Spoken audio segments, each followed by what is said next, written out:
Assalamualaikum warahmatullahi wabarakatuh. Hai pemirsa Bungo TV dimanapun berada, kembali lagi bersama saya Afina dalam program kita ngobrol bareng psikolog. Oke, untuk pertemuan kali ini kita akan membahas tema yang cukup menarik. Tentunya kita akan membahas tema yang berjudul memahami faktor penyebab bullying dan upaya pencegahannya. Perlakuan yang menekan atau merugikan orang lain bisa muncul di rumah, pergaulan, maupun dunia maya. Dampak dari pelaku ini tidak hanya bersifat sementara, tapi juga mempengaruhi kondisi psikologis dan hubungan sosial korban. Salah satu bentuk yang sering muncul adalah bullying, yang jika dibiarkan dapat menimbulkan efek jangka panjang. Oleh karena itu, penting bagi kita untuk mengenali tanda-tanda, memahami penyebabnya, dan mengetahui langkah-langkah pencegahannya. Oke, untuk memahami lebih dalam, kita akan berbincang santai bersama psikolog kita, Ibu Winarti, yang mana nanti kita akan menjelaskan dan memahami tentang faktor-faktor penyebab bullying, dampak bagi korban, dan juga upaya pencegahannya. Oke, sebelum kita mulai, kita sapa terlebih dahulu psikolog kita. Ibu, selamat siang Ibu. Selamat siang. Bagaimana kabarnya Bu? Alhamdulillah sehat. Alhamdulillah sehat Bu. Ya. Kita tampaknya lumayan lama nggak berjumpa ya Bu ya. Udah hampir sebulanan Bu ya. Iya. Ini kita membahas tentang bullying ya Bu ya. Biasanya tuh terjadi di kalangan anak-anak dan juga remaja Bu ya.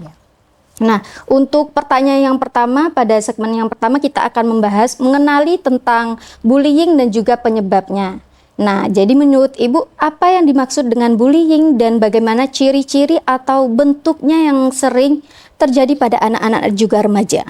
Oke, yang kita sebut dengan bullying ya, itu adalah suatu perilaku yang sengaja, nah ini kita garis bawahi kata sengaja, ya, menyakiti orang lain, baik secara verbal, kemudian maupun perilaku, bisa juga secara psikologis, yang kemudian tadinya tujuan menyakiti, dilakukan berulang-ulang, ya, sehingga menyebabkan yang menjadi korban itu mengalami dampak psikologis. Gitu. Nah, untuk selanjutnya faktor nih Bu. Faktor apa saja sih yang biasanya mendorong seseorang untuk melakukan bullying tersebut? Tentunya kalau dari faktor itu banyak sekali penyebabnya. Apa sih Bu? Pertama tentunya pola asuh ya. Kalau di rumah itu anak terbiasa dengan ejekan ya. Kemudian juga tidak diarahkan ketika dia misalnya saling mengejek kakak adik, bertengkar secara fisik, kemudian tidak ada pengarahan dari orang tua, ini juga bisa menyebabkan pelakunya tadi Bu ya, berarti ya. Kemudian juga faktor lainnya adalah media sosial. Anak belajar dari apa yang dia lihat ya, kemudian apa yang dia dengar. Nah, media sekarang itu seperti sinetron ya, apalagi di short itu kalau kita lihat short YouTube itu juga banyak ya, kita lihat konten-konten yang mengarah kepada bullying. Iya, kalau konten YouTube tuh lumayan Bu ya. Lumayan banyak ya. Jadi memang mempengaruhi ya, anak belajar untuk, mungkin kalau secara keluarga dia baik-baik saja, tapi dari segi tontonan bisa juga menyebabkan dia mengikuti perilaku itu. Dan juga ada lagi lingkungan bermain ya. Anak yang tadinya tidak tahu membuli, kemudian belajar karena dari lingkungannya temannya, tadi ya Bu ya, temannya bermain dengan teman-teman yang suka membuli, akhirnya dia juga terpengaruh. Tersebut. Berarti tadi tentang faktor-faktornya tadi bisa dari arahan keluarganya, terus sosial media dan juga faktor lingkungan Bu ya. Oke. Nah, untuk pengaruh, bagaimana pengaruh lingkungan keluarga, teman sebaya, dan media sosial terhadap munculnya perilaku bullying tersebut, Bu? Itu sangat berpengaruh sekali ya bagi orang tua. Misalnya ketika orang tua itu bermasalah ya, suami istri jangan bertengkar di hadapan anak. Kemudian dari orang tua mencontohkan dulu, jangan sering menghina, merendahkan anak ya, sehingga anak belajar nih dari orang tuanya Dari dulu, orang tua gitu ya. Jadi sebisa mungkin kita sebagai orang tua itu menjadi role model ya bagi anak kita, contoh yang baik. Nah, kemudian tadi pola asuh sesama kakak adik. Kadang ketidakadilan kita dengan anak Iya, satu dengan anak yang kedua misalnya. Itu seringkali anak yang tidak mendapatkan perhatian penuh dari keluarga itu akan mencari masalah di luar. Gitu. Nah, biasanya nih Bu ya, sering terjadi itu untuk anak bungsu, biasanya tuh kebanyakan Bu ya, dari ibu tuh kasihnya tuh ke anak bungsu itu gimana Bu? Lebih sayang biasanya. Gitu. Apalagi kalau misalnya jaraknya antara kakak sama adik itu jauh, Jauh, ya. iya. Jadi seolah-olah nih orang tua dapat bayi baru gitu ya, karena udah Jadi, lama nggak punya bayi. Gitu. Apa rasa kasihnya itu lumayan berbeda gitu Bu? Jadi yang penting anak merasa nggak disayang, itu penting sekali. Ya. Kalau misalnya dari rumah dia merasakan tangki cintanya itu sudah penuh, jadi dia tidak akan mencari masalah di luar, tidak akan mencari perhatian di luar. Kemudian itu peran keluarga ya. Kemudian teman sebaya itu penting juga ya. Temannya Makanya tadi ya, harus Bu ya. kita bekali anak kita itu untuk pandai-pandai mencari teman. Iya, betul. Kalau seandainya dia memberikan pengaruh buruk, ya ajarkan anak kita untuk mengkat, ya, apa menjauh, ya melindungi dirinya sendiri dari pengaruh buruk. Gitu. Itu penting sekali. Berarti teman sebayanya juga mempengaruhi Bu ya? Sangat Ya, mempengaruhi. yang saya ketahui juga seperti Ibu, seperti itu sih Bu, kayak dia sebenarnya itu orangnya baik karena terpengaruh teman-temannya seperti ini, jadi dia jadi males ataupun ikut perilaku bullying tersebut. Iya, Gitu. benar. Nah, untuk karakteristik nih Bu, apakah karakteristik atau kondisi psikologis tersebut membuat seseorang lebih rentan menjadi pelaku bullying? Orang yang menjadi rentan mendapatkan perilaku bullying itu biasanya orang yang berbeda, ya. Misalnya di kelas, semuanya kulitnya coklat, ada satu yang putih. Walaupun kalau kita lihat ya cantik kok, tapi dibully gitu ya. Misalnya diejek bilang bule, tapi berkali-kali setiap hari gitu ya, bikin orang nggak nyaman. Itu juga pembulian. Pokoknya yang berbeda. Anak yang sangat pendiam, ya, itu juga rentan mendapatkan perilaku Pembulian, bullying. Ya, anak yang tidak bisa membela dirinya, ya, ketika dimarah oleh temannya dia diam, dipukul oleh temannya dia diam, akhirnya ya pelaku akan mengulang terus, ya. Pembulian Jadi tersebut. rentan, ya, anak yang memiliki ciri-ciri yang unik, ya. Mungkin ini karena budaya kita kurang tolerir terhadap perbedaan, ya. Kemudian mungkin ada yang lebih pendek tubuhnya, atau lebih gemuk, gitu jadi ya. bahan bulian Jadi itu Bu. bahan bulian. Jadi memang harus kita lihat anak kita, ya, apakah unik nih. Kalau unik berarti memang harus kita berikan bekal mental, bagaimana menghadapi omongan orang, bagaimana misalnya membela dirinya sendiri, itu penting sekali kita berikan. Agar dia tidak terlalu stres karena bulian tersebut Ibu ya. Jadi semisal kita orang tua nih Bu ya, nah untuk kondisi anak sendiri terdapat lebih berisi ataupun lebih kurus atau pendek, itu kita sebagai orang tua perlu untuk mengingatkan atau memperkuatkannya, menguatkan mentalnya gitu ya. Itulah tadi pemirsa tentang mengenali bullying dan juga penyebabnya. Untuk pembahasan selanjutnya jangan kemana-mana, nantikan kami di segmen selanjutnya.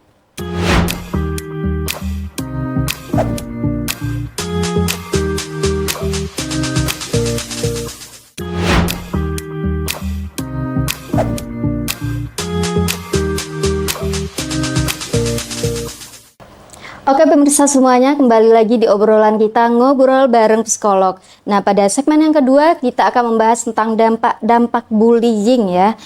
Jadi untuk pelaku dan juga korban ada kaitannya. Nah, untuk pengaruhnya Bu, bagaimana bullying mempengaruhi kesehatan mental dan emosi korban? Oke. Bullying ini apalagi kalau misalnya kita terlambat ya menanganinya. itu seringkali dampaknya sangat buruk. Yang pertama, yang paling ringan paling kecemasan ya. Cemas ketika bertemu sama pelaku, cemas ketika ketemu dengan lokasi tertentu misalnya ketika dia dibully ya. Nah, dampak lainnya konsentrasi belajar menurun, selera makan hilang, tidur tidak nyenyak ya, sampai bisa kena psikosomatis atau sakit fisik yang sebenarnya itu akibat psikologis gitu ya. Ada yang ibu tangan itu kena emah sampai GERD gitu. Asam lambung juga. Asam lambung, ya. Iya, Bu. Nah, kemudian dampak terburuknya itu sampai ada yang berhalusinasi ya. Ada dulu ibu punya pasien perempuan, iya, Bu, karena dia selama bertahun-tahun di asrama itu diabaikan, misalnya dikucilkan sama temannya. Itu anak pesantren, Bu ya? Iya, tidak punya teman sama sekali ya. Jadi ada satu teman yang tidak suka, kemudian mempengaruhi teman-teman yang lain agar tidak berteman sama dia. Akhirnya selama bertahun-tahun dia tidak punya teman, sehingga dia menciptakan teman hayalan gitu ya. Teman hayalan yang bisa dia ajak ngobrol, yang sesuai dengan keinginan dia pengen teman yang ngerti dia. Nah, teman hayalannya itu benar-benar ideal seperti yang dia harapkan gitu. Benar-benar ada itu, Bu? Itu dalam pikirannya ada gitu. Tapi sehingga aslinya nggak ada? Enggak. Nah, jadi temannya melihat justru semakin takut teman-temannya, karena dia sering ketawa sendiri, ngomong sendiri. Bagi dia ada sosok itu, tapi orang lain tidak melihat. Nah, itu sempat diruqyah sama orang tuanya, tidak bereaksi apa-apa. Nah, ternyata yang peruqyah kenal juga sama saya, jadi diarahkan ke sini. Ketika saya gali informasi itu, ternyata berawal dari bullying yang sudah lama gitu dia alami, bertahun-tahun tidak punya teman gitu. Nah, itu sampai dia kehilangan dirinya kan, dirinya. Itu tadi penyebab dia dikucilkan ataupun dibully itu apa tadi? Iya, karena macam ada satu teman yang tidak suka gitu ya, kemudian membujuk teman-teman lain tidak berteman sama dia gitu. Kemudian dampak paling buruknya bunuh diri ya. Kembali ke bundir tadi, Bu ya.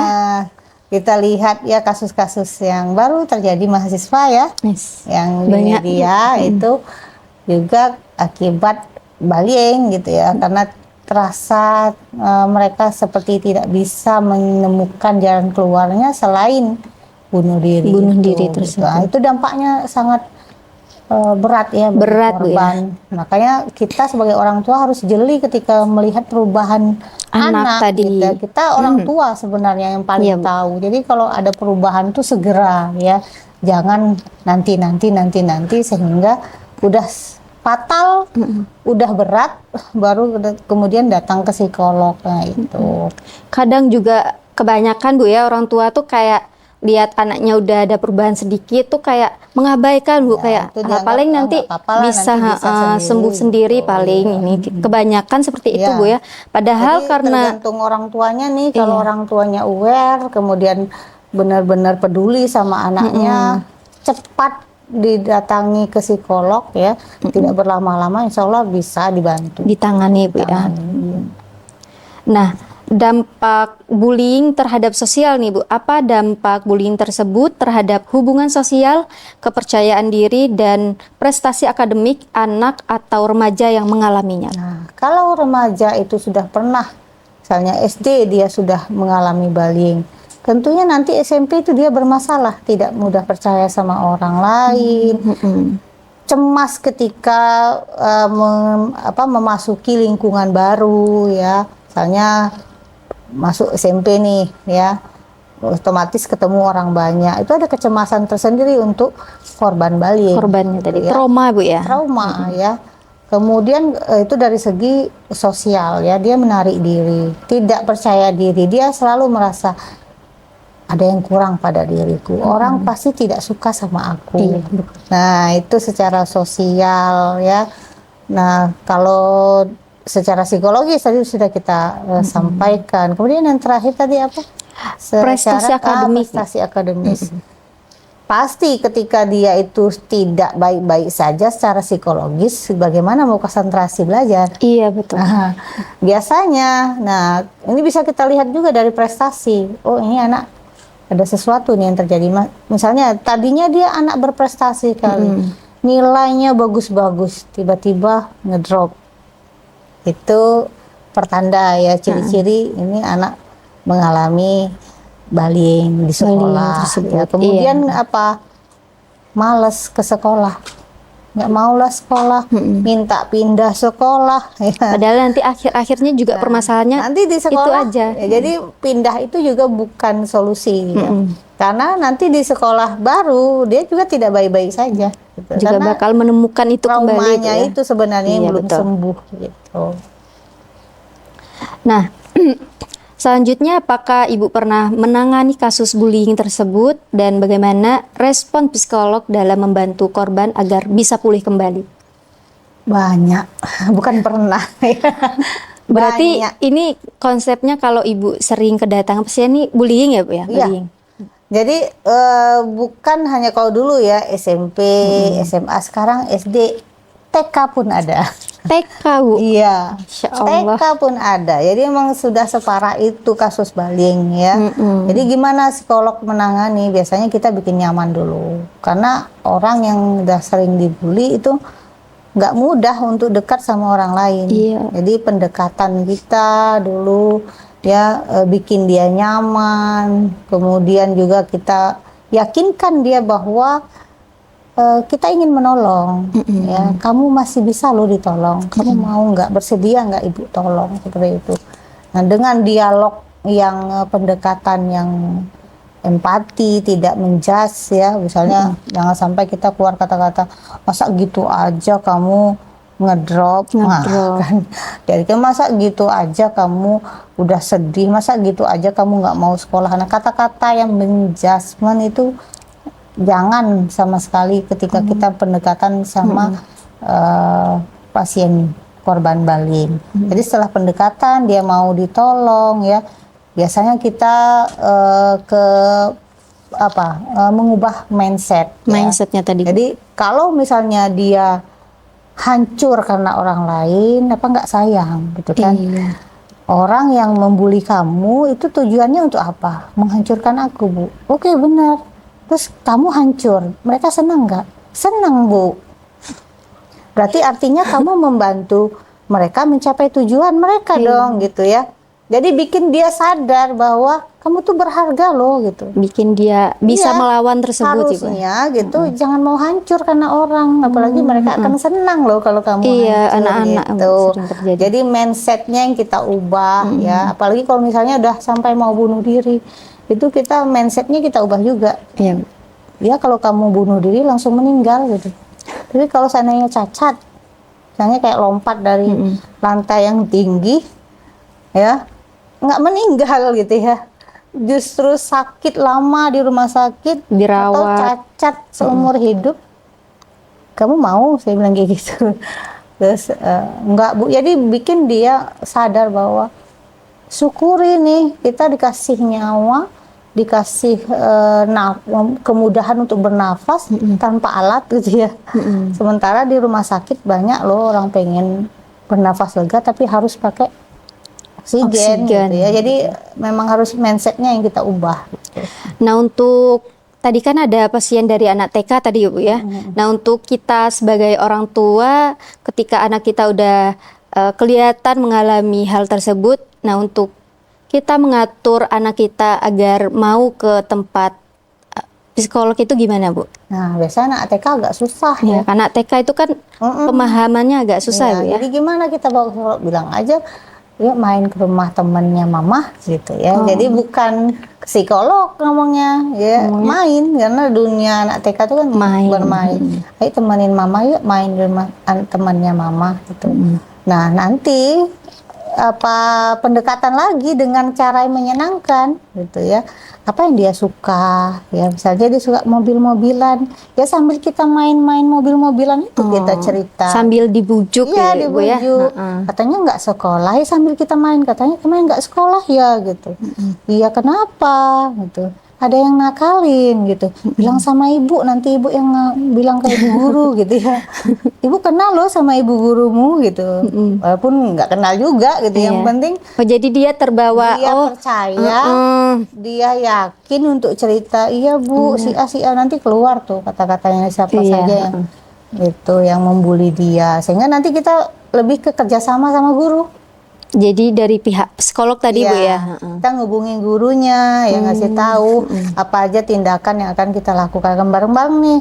Jadi kolaborasi antara orang tua, psikolog, sama guru gitu. Nah, selanjutnya bagaimana konsekuensi jangka panjang bagi korban jika bullying tersebut dibiarkan tanpa penanganan yang tepat, Bu? Nah, kalau kita biarkan, kita udah tahu dampaknya sebegitunya ya. Bisa jadi kita telat untuk menolong. Bisa jadi udah kehilangan nyawa dulu ya. Atau misalnya gejalanya sudah parah. Ya seperti yang saya bilang, pasien yang dia sampai ada halusinasi, berarti sudah harus ke psikiater ya. Dia ketawa-ketawa sendiri, ngomong-ngomong sendiri, tiba-tiba nangis sendiri, bisa ngamuk-ngamuk. Nah, itu kan berarti kita butuh kolaborasi lagi dengan psikiater ya. Jadi dia memang harus konsumsi obat ya, ketika dia sudah reda ya, emosinya sudah bagus ya, insight-nya sudah bagus, itu baru nanti ke psikolog lagi gitu. Jadi memang konsekuensinya kalau tidak segera ditangani, biasa sampai anak kita itu jiwanya itu tadi ya, jadi schizofren ya. Kalau dalam bahasa orang awam tuh gila gitu ya. Oh, jatuhnya gila gitu. Ya. Kemudian bisa sampai kehilangan nyawa. Nah, itu yang harus kita cegah, jangan sampai terjadi. Ya. Kalau mengetahui udah anaknya jatuh pada posisi gila itu yang seperti apa, Bu? Ya, itu berhalusinasi. Contohnya, berarti dia kalau misalkan udah berhalusinasi itu udah bisa disebut gila tadi. Iya. Kalau bahasa ilmiah schizofren. Jadi rawat dirinya terganggu, misalnya nggak pernah mandi, ya, sampai kalau mandi pun dipaksa orang tuanya yang mandikan, terus nggak pernah ingat mau gosok gigi, ya itu rawat diri. Jadi rawat dirinya sudah terganggu, kemudian halusinasi yang tadi ada, dia melihat seseorang padahal itu tidak ada. Dia ngomong sendiri, ketawa sendiri, ya itu schizofren. Nah, untuk rumah sakit jiwa nih, Bu ya, nah, untuk lebih bagusnya kita memilih ke mana dulu, Ibu? Apa langsung dibawa ke rumah sakitnya? Kalau di Bungo kan nggak ada rumah sakit jiwa. Iya. Jadi psikiater. Kalau sudah ketika kita bertanya sama dia udah nggak nyambung, ya, ke psikolog pun udah nggak ada guna. Gitu. Jadi memang harus ke psikiater, konsumsi obat. Ketika dia sudah bagus dialognya, diajak ngobrol nyambung, itu bisa ke psikolog lagi. Psikolog lagi berarti. Oke, itulah tadi pemirsa dari dampak-dampak bullying tersebut, yang mana dampak-dampak tersebut ada bagiannya, Bu ya. Yang pertama, yang paling ringan tadi ada trauma ataupun stres. Terus yang kedua ada penghayalan tadi, Bu ya. Penghayalan, dan yang ketiga ada jatuhnya bunuh diri tersebut. Nah, untuk pemirsa semuanya jangan kemana-mana, nantikan kami di segmen selanjutnya.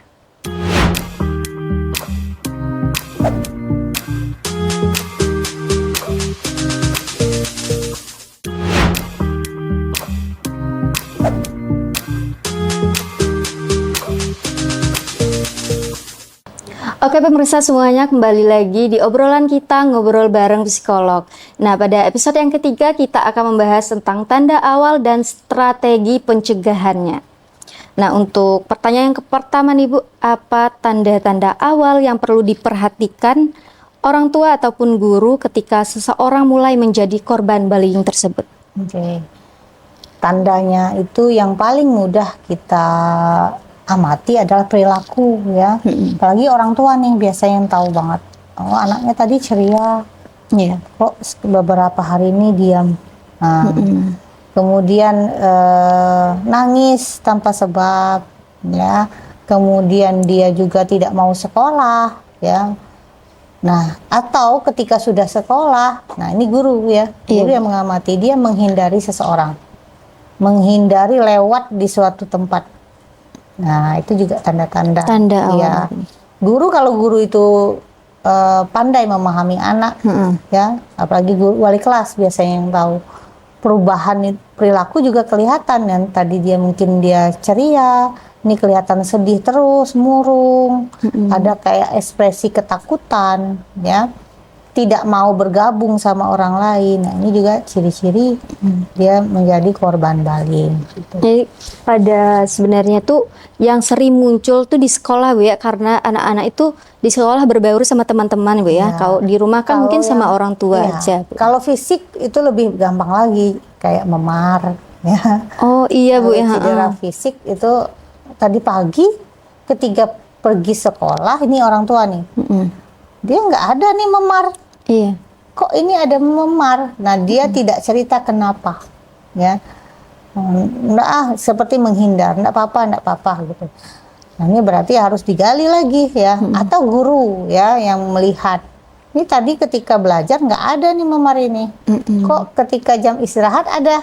Memar tersebut. Nah, ya. setelah masuk lagi, setelah jam istirahat ada memar. Berarti kan harus ditanya itu. Jadi memang harus sensitif sebagai seorang guru. Ya, harus peka gitu ya apa yang terjadi sama siswa.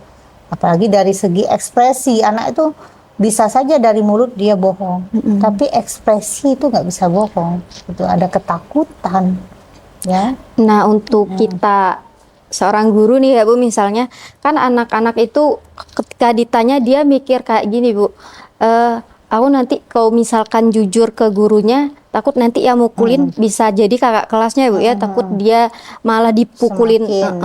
Tuh. Ya, Itu kayak kita meyakinkan anak tersebut tuh gimana Bu?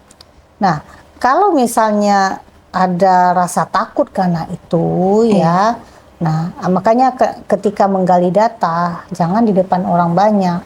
Memang harus kita ada ruang privat, Empat mata ya. gitu. Iya, kita tanyakan, kita jamin ya kerahasiaannya. Kalau memang dia tidak mau diketahui sama pelaku, tidak tahu kalau dia yang ngadu gitu misalnya. Nah, tinggal si guru memberikan edukasi, tidak menyebutkan siapa itu pelaku. Tapi kalau memang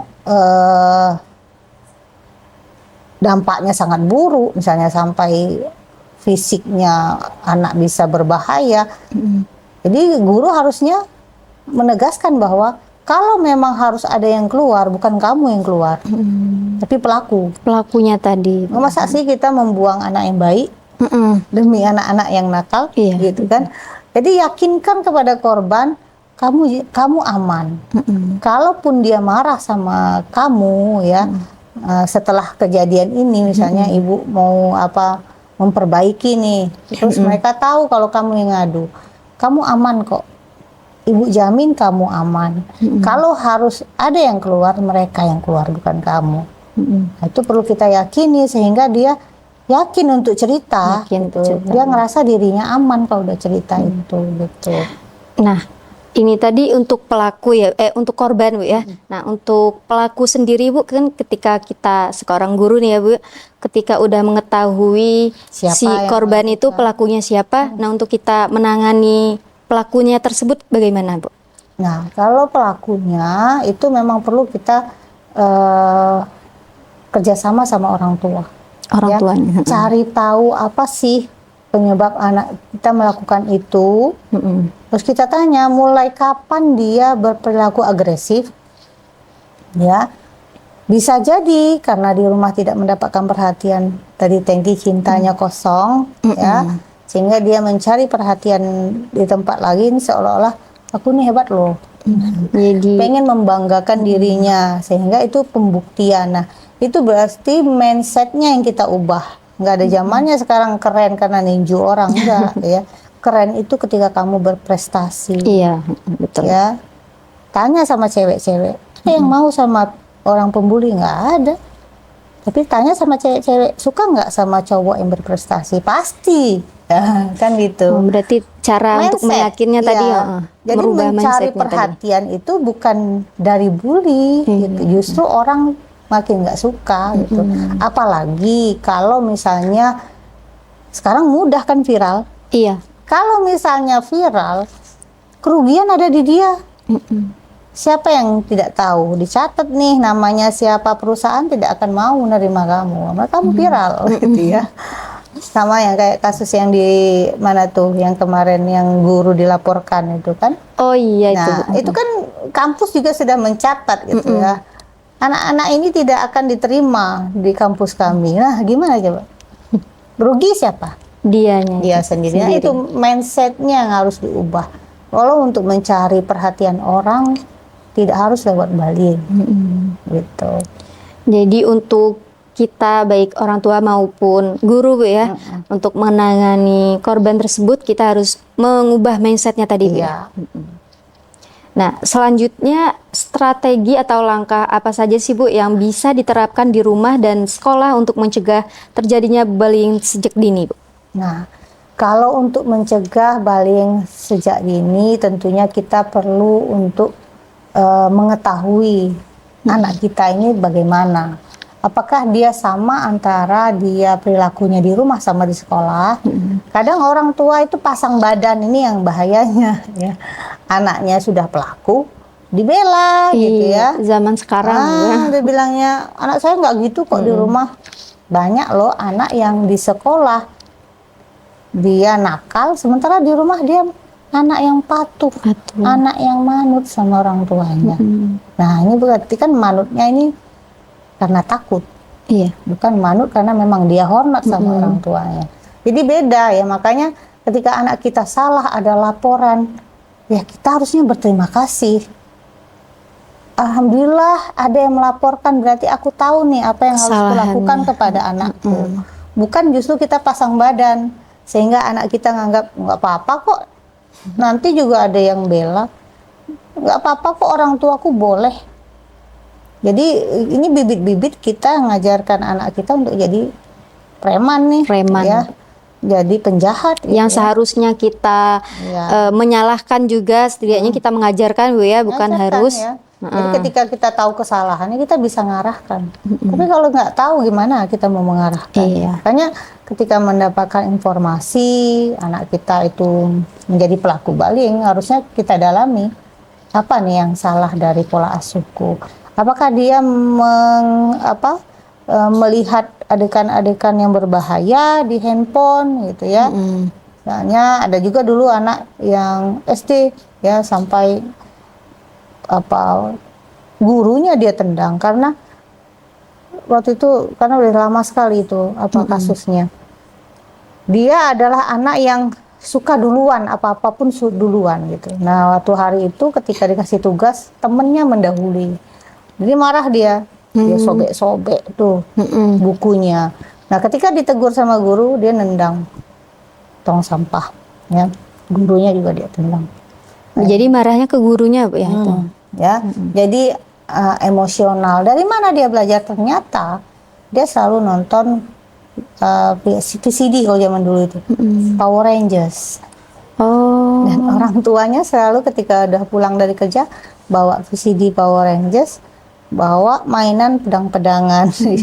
Jadi berarti mempengaruhi banget itu ya. Mempengaruhi tontonan itu. Jadi untuk tontonan baik untuk anak-anak ataupun remaja itu apa sih Bu?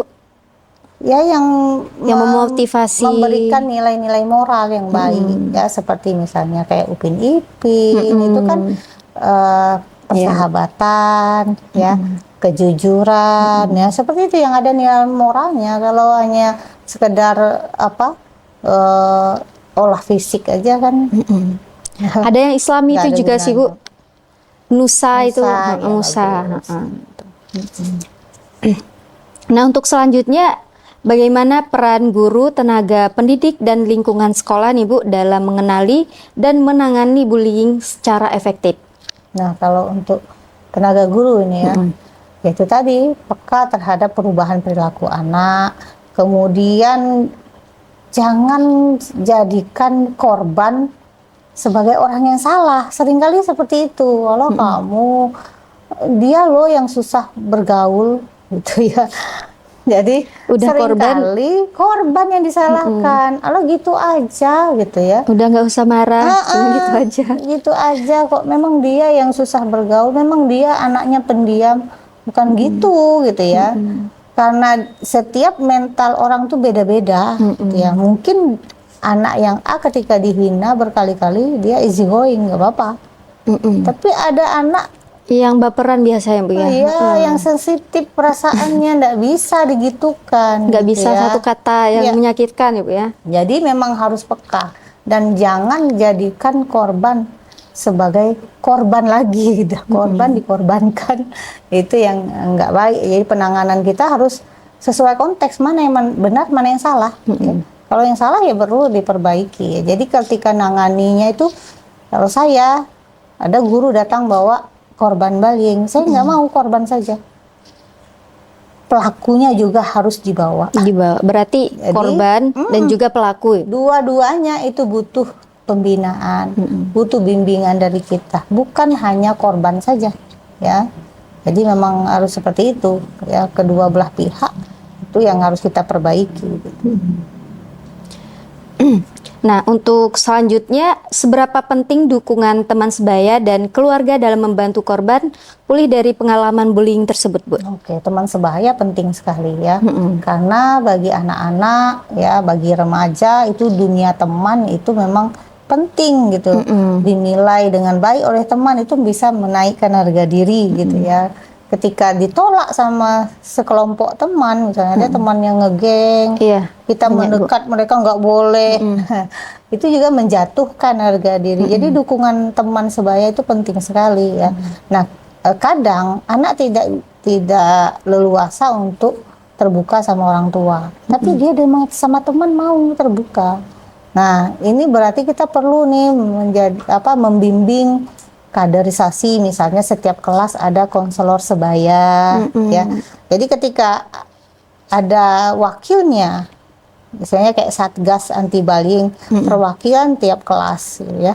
Satgasnya tahu, dia karena sudah mendapatkan pelatihan ciri-ciri anak yang mengalami bullying, dia mendapati itu di kelasnya, dia yang mendekati. Istilahnya, nggak apa-apa ada aku gitu. Itu sangat penting ya. Jadi ketika dia merasa ada kok yang peduli sama aku, walaupun cuma satu gitu ya. Nah, itu cukup membantu dia biar tidak stres. Tidak stres, dia bisa happy lagi gitu. Iya. Jadi peran teman sebaya sangat penting ya. Sebisa mungkin kalau misalnya sekolah yang aware terhadap bullying itu memang perlu setiap kelas itu ada Satgas anti bullying.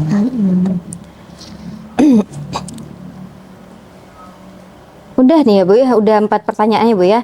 Jadi untuk tanda awal dan juga strategi pencegahan tadi kita harus mengubah mindset tadi itu Bu ya. Harus peka dan juga mengubah mindset tersebut. Nah itulah tadi pemirsa, jangan kemana-mana, tetap nantikan kami di segmen selanjutnya.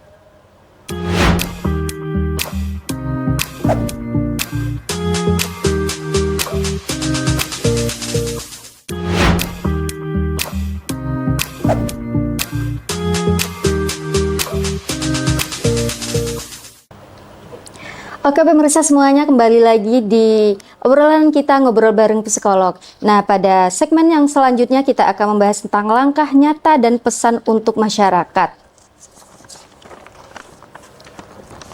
Nah untuk langkahnya sendiri nih Bu, langkah konkret apa nih yang bisa dilakukan sekolah, masyarakat, dan pemerintah agar lingkungan anak dan juga remaja lebih aman dan bebas dari bullying tersebut? Oke, kalau untuk sekolah ya kampanye anti bullying di setiap sekolah itu penting sekali ya.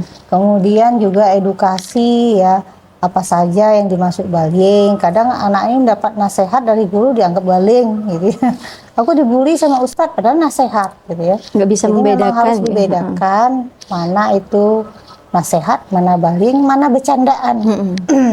Ada yang ketika ketahuan membuli alasannya bercanda saja kok Bu. Sementara bercanda itu kan harusnya membuat lawan kita itu ketawa, Iya, senang. betul. Jadi terlihat dari ekspresi. Kalau ekspresinya nggak nyaman, nggak suka, itu berarti kan bullying, bukan bercanda ya. Jadi memang harus kita edukasi anak-anak kita untuk membedakan itu ya. Kemudian dampaknya sampai dengan hukum yang akan dia dapati ketika dia jadi pelaku bullying ya. Hukumnya apa ya, itu perlu diberikan edukasi. Kemudian juga bagi sekolah-sekolah mungkin perlu memberikan box pengaduan ya, kayak kotak ya, anak itu bisa ngadu, nggak harus korban. Misalnya dia melihat, dia sebagai saksi Kayak kotak saran gitu ya Bu ya, kotak tapi saran, untuk ya. pengaduan gitu ya Pak. Dia mengadu walaupun bukan dia korbannya, tapi dia saksi pernah melihat. Dia boleh menulis itu ya, tapi jangan dibuka terlalu lama.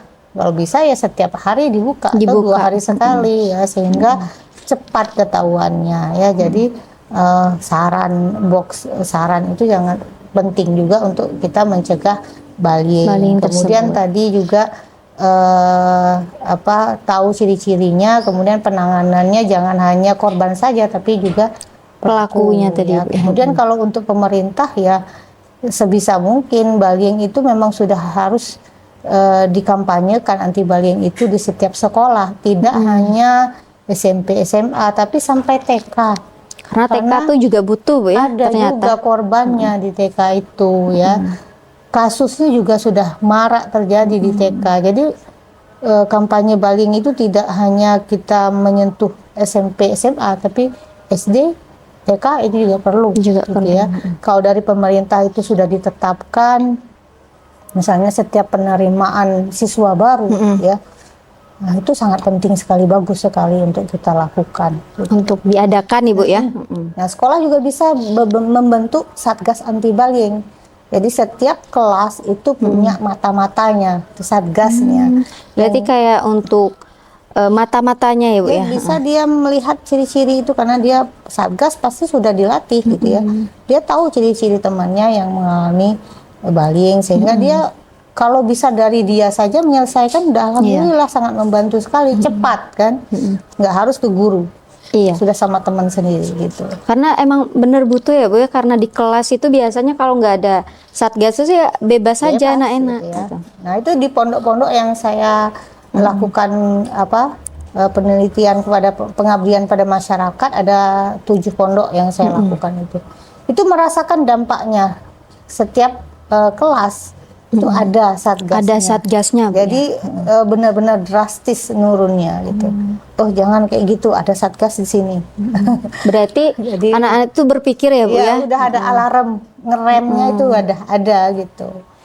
Kalau misalkan di sekolahnya ada satgas Bu ya, nanti kalau untuk di masih sekolah Bu, tapi di luarnya itu bagaimana Bu? Itu kalau di luar lingkungan biasa itu udah bukan lagi tanggung jawab sekolah ya. Berarti kan bagaimana nih orang tua memastikan teman anak kita adalah orang yang aman untuk dia bermain gitu ya. Kalau misalnya temannya itu di rumah juga mengakses handphone tanpa batas, tanpa peraturan, nah ini bahaya juga gitu ya. Tidak hanya dari segi bullying, kadang juga pelecehan seksual itu kita takuti sekarang juga. Jadi memang kalau sudah kembali dari sekolah itu tanggung jawab orang tua lagi. Gitu.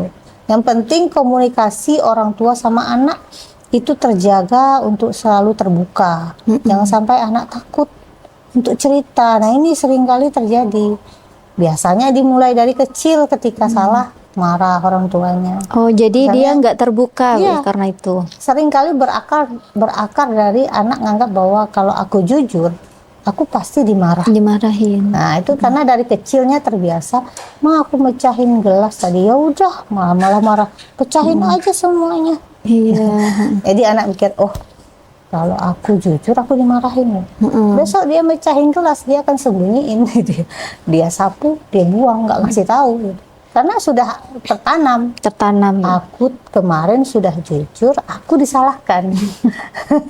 Akhirnya aku nggak mau lagi. Nggak mau jujur lagi. Nah, gitu ya. ini nanti berkembang sampai dia besar. Kalau sudah dari awal komunikasi buruk, ini susah kita tahu anak kita mengalami bullying. gitu. Dia tidak jujur lah itu. Iya betul. Jadi penanganan orang tua juga perlu banget Bu, ya komunikasinya Komunikasi tadi. yang terbuka. Jadi kalau misalkan anaknya melakukan kesalahan di rumah ataupun apa, seharusnya kita yang orang tua Apresiasi, apresiasi. dia jujur, kasih dah jujur Ya, sama tapi ibu. kebanyakan ya Bu ya Marah dulu. marah dulu. Fokusnya bukan memecahkan masalah, tapi fokusnya adalah emosi jadinya kan. Itu bisa menumbuh memecahkan mental anak juga nggak sih Bu? Benar. Karena dimarahin orang tua gitu, apalagi kayak Jadi tidak berani ngutarain betul, Bu. apapun yang akan dia terima di luar sana, dia simpan. Nah ini kan berbahaya. iya. Nah, untuk pertanyaan yang terakhir ya Bu ya, pesan apa sih yang Ibu ingin sampaikan kepada orang tua, guru, dan remaja agar lebih waspada serta praktis dalam mencegah dan menggulangi bullying tersebut? Oke, buat orang tua jangan hanya takut anak kita menjadi korban bullying, tapi takut juga kalau anak kita menjadi pelaku bullying, ya. Jadi kalau yang anaknya menjadi korban harus segera tangani, jangan sampai udah berlarut-larut ya, menimbulkan penyakit ya, itu baru datang ya, harus segera mungkin. Nah kalau misalnya anak kita sebagai pelaku itu juga harus perlu dibina ya, bukan kita justru membenarkan apa yang dilakukan anak, apalagi kita pasang badan membela anak kita. Iya, Jadi betul. memang ketika anak salah ya salah gitu, ketika anak benar ya benar. Jadi benar kita mengajarkan anak kita bahwa nggak boleh bullying itu. Jadi dari orang tua itu udah memang harus konsen dulu, tidak suka dengan pembulian gitu ya. Gitu. Jadi sebagai masyarakat juga kita harus aware ya ketika misalnya kita, kalau misalnya ibu kantin, siapapun kita di sekolah itu tahu, kadulah. Boleh diadukan ya? Boleh diadukan. Jangan diam saja. Jadi kita yang proaktif melindungi anak-anak kita ini biar dia tetap sehat fisik dan jiwanya. Pencegahannya tadi Bu, dampak?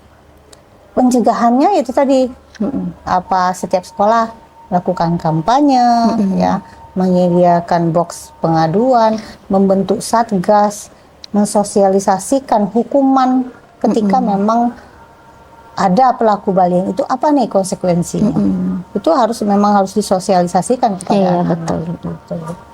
Jadi itu ya harus memang kita kerjasama, berkolaborasi, jangan berdiri sendiri. Bareng-bareng insya Allah kita bisa memberantas bullying tersebut. Nah, itulah tadi pemirsa dari tema kita, yaitu pencegahan bullying tersebut, yang mana dari dampak-dampaknya kita mengetahui bahwa dari orang tua sendiri kita harus memperbaiki komunikasi kita dan juga tidak boleh menyalahkan anak kita ketika dia yang salah. Harusnya kita membangun ya Bu ya. Tuh. Nah, untuk dari sekolah, pihak sekolah kita harus mengadakan, kalau bisa mengadakan, membuat satgas Bu ya, ataupun mengadakan kotak saran agar anak-anak tersebut bisa mengadu di kotak tersebut. Ayo selanjutnya, pertanyaan udah selesai Bu ya. Oke. Nah, untuk Ibu Uwin, terima kasih Bu atas penjelasannya yang sangat bermanfaat.